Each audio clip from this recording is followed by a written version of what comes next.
In the fascinating world of ancient Rome, marriage was not about love or starting a family. It was something completely different, almost a contract. How could the Romans view love so differently from us? Relationships were not only defined by loyalty and commitment but by power, politics, and family alliances. Today, we will explore how love, loyalty, and pleasure were deeply intertwined in a society that understood relationships in a way completely different from ours. Join us as we uncover a fascinating aspect of ancient Rome, where power, infidelity, and sexual relationships broke norms and show us a radically different view of love. In ancient Rome, marriage was not seen as an act of love, but rather as a strategic agreement, a contract between two families. Women, far from being seen as romantic partners, were considered tools to strengthen alliances, secure inheritance, and consolidate power. Marriages served political and economic interests more than the pursuit of personal happiness. Marriages were arranged, and women, upon marrying, not only became part of their husband's family but also acquired a new role in Roman society. Men, for their part, could not only have lovers, but they were expected to do so. Male infidelity was not seen as an act of betrayal, but rather as an extension of their power and masculinity. Women, while expected to remain faithful, had very little freedom regarding their own desires or relationships outside of marriage. In ancient Rome, relationships outside of marriage were not only common but viewed as a normal part of everyday life. While women were restricted to fidelity, men enjoyed remarkable freedom regarding extramarital affairs. Many Roman men had lovers, known as courtesans, or had relationships with women outside of marriage without it being considered infidelity. In fact, affairs outside the home were a way to demonstrate their power and status, reflecting their ability to attract multiple women. But extramarital relationships were not limited to women. Roman men also had relationships with other men, and this was not only tolerated but sometimes even accepted and expected. In these relationships, what mattered more than sexual orientation was who took the dominant role in the relationship. This vision of power and control was key to understanding how the Romans viewed relationships, far from the modern labels of gay or heterosexual. One of the most common practices in relationships between men in Rome was pederasty, a relationship between an adult man and a young adolescent, which had not only romantic or sexual connotations but also educational and mentoring aspects.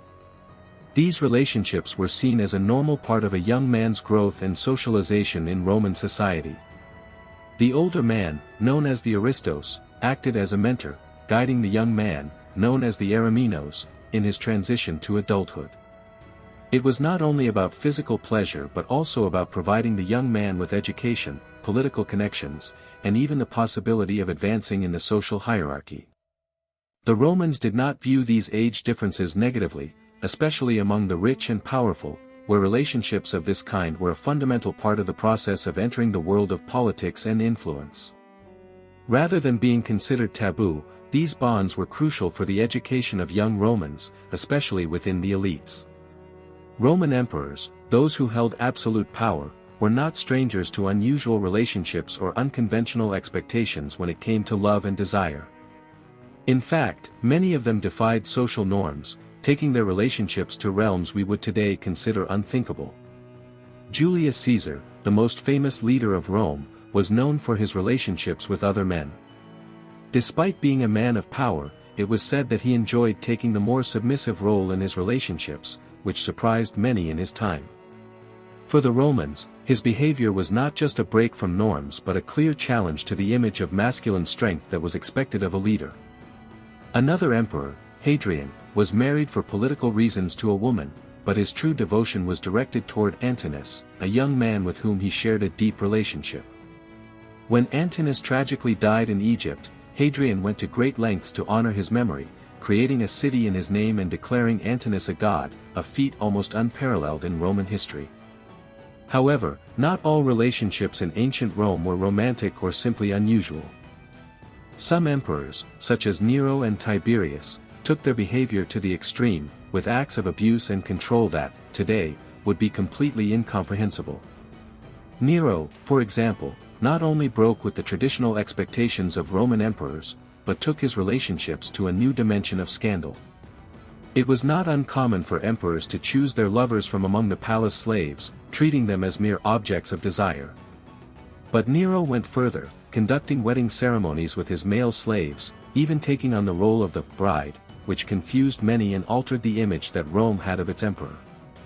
In one of his most controversial acts, Nero had his lover Sporus castrated, a young man he used to ensure that he played the role of wife in their relationship, something completely foreign to the social expectations of the time, but reflecting the absolute control Nero exercised over his environment. Tiberius, one of the darkest emperors of Rome, is remembered not only for his repressive policies but for his abuses of power and the way he used the young men around him to satisfy his personal desires. During his later years, Tiberius withdrew to the island of Capri, a luxurious retreat that became the setting for many of his most disturbing behaviors. There, Tiberius kept a group of young men, officially as servants, but many accounts suggest they were used to satisfy his sexual desires. Stories about Tiberius on Capri are horrifying, and although many of these accounts may be exaggerated, even if only a portion of them is true, they give us a terrifying picture of how absolute power could be used to exploit and abuse the most vulnerable. These stories, although peppered with exaggerations, show how the abuse of power in Rome was not just a matter of political control, but also of control over private life and the bodies of the weakest. Tiberius is remembered as one of the most corrupt emperors in Roman history, an example of how power can corrupt absolutely. The legacy of the Roman emperors is a reminder of the impact that absolute power can have on human relationships. While for many love and relationships are a reflection of values such as trust and connection, in Rome, relationships were woven through the webs of politics, power, and manipulation. What we see in ancient Rome invites us to question our own perceptions of love, control, and hierarchy. Although the Romans lived under a system that allowed loyalty and desire to be governed by power, today we can reflect on how power dynamics continue to shape our personal and social relationships. The history of Rome, with all its complexities and contradictions, leaves us with an important lesson: love and desire are not just feelings, but are also influenced by the structures of power surrounding them. To what extent do politics, power, and influence continue to shape our own relationships today? Let us know your thoughts on how power relations affect love and politics. Do you think the Romans had a freer view than we have today?